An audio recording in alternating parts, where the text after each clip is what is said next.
Jo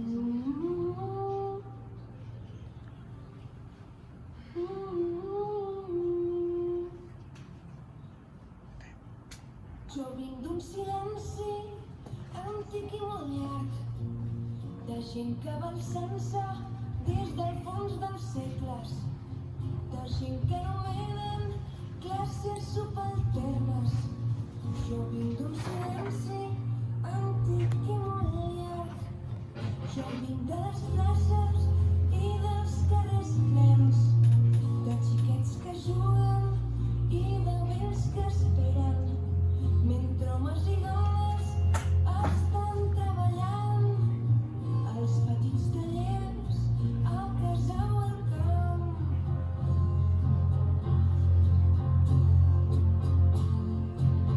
Jo vinc del silenci que no és resignat, d'on comença l'horta i acaba el secà, d'esforç i blasfèmia per qui tot va mal. Qui perd els orígens perd identitat.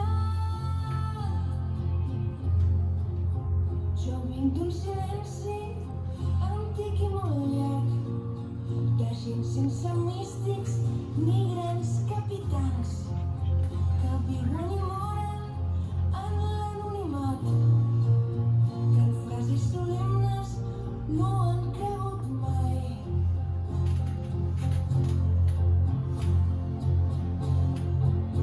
Jo vinc d'una lluita que és sorda i constant, jo vinc d'un silenci que arrupra la gent, que no celebra i estima la vida, que exigeix les coses que li han negat. Jo vinc d'un silenci antic i molt llarg, jo vinc d'un silenci que no és resignat, jo vinc d'un silenci que la gent romprà, jo vinc d'una lluita que és sorda i constant.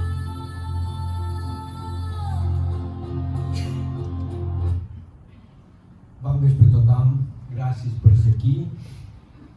Avui, d'entrada podem dir que no venim d'un silenci, o no només venim d'un silenci, hi vivim, estem immersos. Pegarem una repassada, però anirem 100 anys enrere, retrocedirem 100 anys de història i anirem a l'any 1923. Ens situarem en la dictadura d'en Primo de Rivera, passarem per l'esperança que varen significar els poc més de 5 anys de república, la guerra civil, amb la repressió inherent i desembocant en una altra dictadura militar, la del general Franco. Ens situam a dia 2 de setembre de 1923. Els Jocs Florals aquell any se fan a Felanitx. Això és la protectora, veureu que a les llotges hi ha dones, a baix hi ha dones, poesies femení, i veureu una bandera a Sant Front, a la protectora. 11 dies després, només 11 dies després, hi ha un cop d'estat en la quiescència de la monarquia i de l'Església. En Primo de Rivera, el capità general de Barcelona, fa un cop d'estat. I què és el primer que fa? El primer que fa en Primo de Rivera, que delata la intencionalitat que hi havia darrere aquest cop d'estat, això és la plaça magnífica de les Belles Arts de Barcelona, amb les 4 columnes d'en Puig i Cadafal, i de la primer que fa és que la plaça de les Belles Arts, des d'aleshores ençà, se diu Plaza d'Espanya. I de les 4 columnes d'en Puig i Cadafal va fer això. El primer decret que fa en Primo de Rivera és aquest, dia 8 de setembre de 1923, dictando medidas y sanciones contra el separatismo. Ostentación de la bandera que no sea la nacional, 6 meses de arresto y multa de 500 a 5.000 pessetes. Ja segur que els hauria passat en els Jocs Florals de la protectora. Expressar-se o escribir en idiomes dialectos. Bé, això era a rerefons de la dictadura d'en Primo de Rivera, malgrat tot el que la historiografia oficial explica.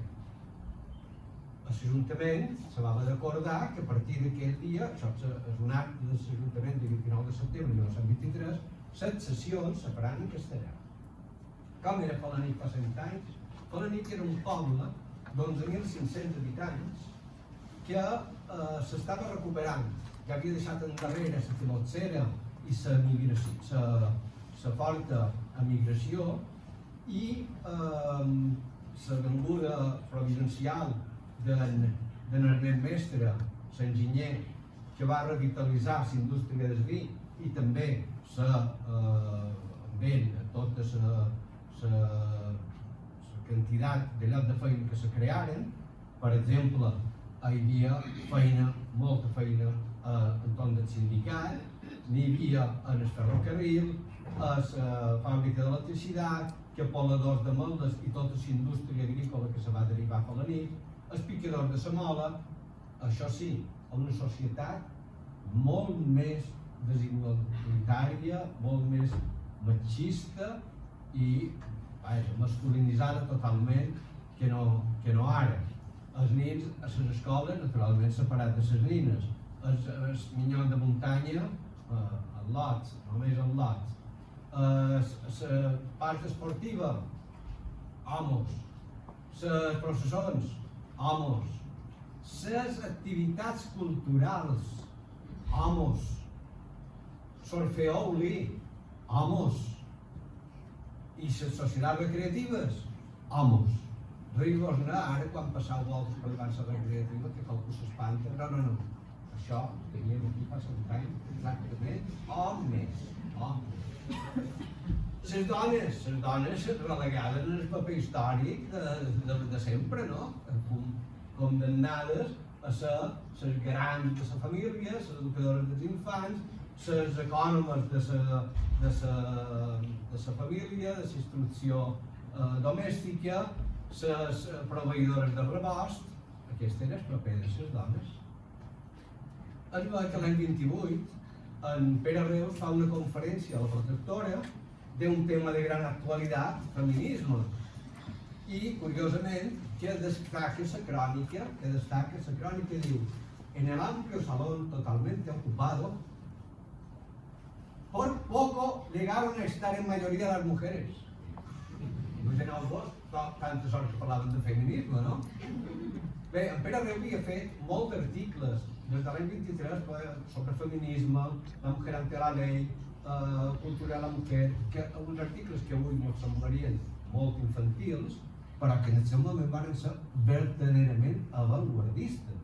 Vull dir, avui en dia somriuríem davant de determinades expressions, però en aquells moments eren articles de ruptura social. I en el Felanitx aquí que escrivien moltes dones. Una, l'única dona que trobàvem al Felanitx en una dècada és una glosadora que era neboda d'en Pere del Camp del País. A l'anuari de 1928, el primer anuari que se fa casa per casa i se treu a tot el poble el que hi ha de botilles, de tendes, de farmàcies, de metges, en fi, que se recorre tot el poble de dalt a baix, apareixen 344 noms, 24 són dones, el 7%. 3 mestres, 2 comares i les altres de 9 botigueres, queviures o robes. Això era... I on eren les dones? Perquè hi havia de dones, no es veure. Sí, per exemple, en el convent estaven atapeïts el convent. Qui no té 2 ties monges? La meva generació, 3. No? Trinitàries, Providència, Caritat, això estaven atapeïts. L'any 1926, en el cançoner, quan se fa el cançoner popular de Catalunya, interessantíssim, aquesta obra, apareixen moltes fotografies i a les fotografies sabrem les cantadores i les balladores què feien. I doncs eren brodadores, eren cosidores, anaven a les matances, a els saquers d'obercots, molta economia submergida, com veus, i les perleres. Les perleres és un cas extraordinari, especial, que requerirà una altra xerrada un altre dia, perquè és una cosa per estudiar i s'hauria d'haver tractat millor. A Felanitx, entre 1922 i 1932, en tota una dècada, hi havia 300 dones que feien feina a les perles, 100 a la factoria i 200 a casa seva. Quedaven perles o feien feines... Bé, és un tema interessantíssim. El 32 se'n van anar a enriquir la factoria de Manacor, la Macòrica, i tot això, i les dones normalment se van quedar sense feina, les felanitxeres se van quedar sense feina, però bé, és un tema. Ja hem parlat del 32, abans passa això, entre la república. La república sempre representada per una dona, sovint amb un infant, i se rep amb entusiasme, la gent la rep amb alegria. Acaben els anys oscurs de la guerra del Marroc, de la corrupció d'en Roman Ones i de l'Alfons XIII, i la gent agafa això en 3 paraules, que són alegria, il·lusió i festa. Això va ser la república, la rebuda de la república. A Felanitx, un personatge indiscutible, en Pere, Oliver i Domenge. Pere Oliver i Domenge era, com diu Naina Drovent en el seu llibre, un visionari. Ell ja havia escrit en el Felanitx, ja havia dit com era el seu poble, quin poble volia, ja l'havia descrit. En esport, per exemple, només en esport, en 3 anys, fa l'escola, fa els vestidors aquests que veig retratats en els 2 arenals, sembra de tamarells voltant tot esport, dus telèfon i dus electricitat. Això, una acció directa. En Felanitx en direm, el parc municipal, el clavegueram, l'obertura del poble cap a l'esport i Manacor, fa una nova sala de parcs, els colònies infantils, subvenciona les vides, tot això per Oliver i Domenge. En manco de 3 anys fa l'escola graduada, fa escoles a Sant Provenç, a Sant Mesquida, a Sant Calderó, en esport, en el Carritxó, a Cas Concos, fa la sala de les operacions quirúrgiques, fa l'institut, fa les fonts públiques, l'escorxador, el mercat municipal, en menys de 3 anys. Tot això, no hi ha hagut mai ningú que hagi dut a terme una gestió tan eficaç i tan ràpida com va dur a terme l'Esquerra Republicana a Felanitx aquells anys. Les dones avancen en la república, molt. L'educació, se legalitzen els matrimonis civils, eliminen el delicte d'adulteri, la primera llei del divorci, la llei de l'avortament, només se va fer efectiva en el Principat de Catalunya, però s'estableixen igualtat de drets i major presència a la vida pública. La primera persona que va reclamar el vot per la dona va ser en Francesc Macià. En Francesc Macià, s'ha dit moltes vegades que l'esquerra no volia vots de les dones, i és vera. La Victòria Kent, els socialistes amb ella, trobaven que permetre votar les dones era fer guanyar la dreta perquè la dona estava sotmesa a l'imperi de l'Església. I de fet, cosa d'això va passar. Vos llegiré, perquè l'Església va intervenir en la campanya, que intervé en totes les campanyes. Mostri cara o no la mostri, a davant o darrere, l'Església sempre... Mireu, la propaganda, això no l'hem inventat, això. Mujer, vota la candidatura de derechas contra el marxismo. Si no lo haces, el comunismo te arrancará los hijos de tus brazos. La iglesia de tu pueblo será derruida y arrasada. El esposo que amas vivirá de tu lado amparado por la ley del divorcio. Parell de TV, això. Parell de TV, feina. El resultat electoral, a 1931 havia guanyat l'esquerra i a 1933 el centre dreta va agranar. No fa tant riall. El foc i fum, amb unes frases molt machistes, va comentar i diu: hem estat derrotant no per la força de les dretes, sinó per la debilitat de les femelles. I diu: ara a treballar i a veure de conquistar la voluntat femenina, inculcar-li dins del cervell, que quasi totes en tenen, la trilogia de llibertat, fraternitat i igualtat. Ja podeu imaginar que d'igualtat no en tenia gaire l'autor d'aquest pamflet.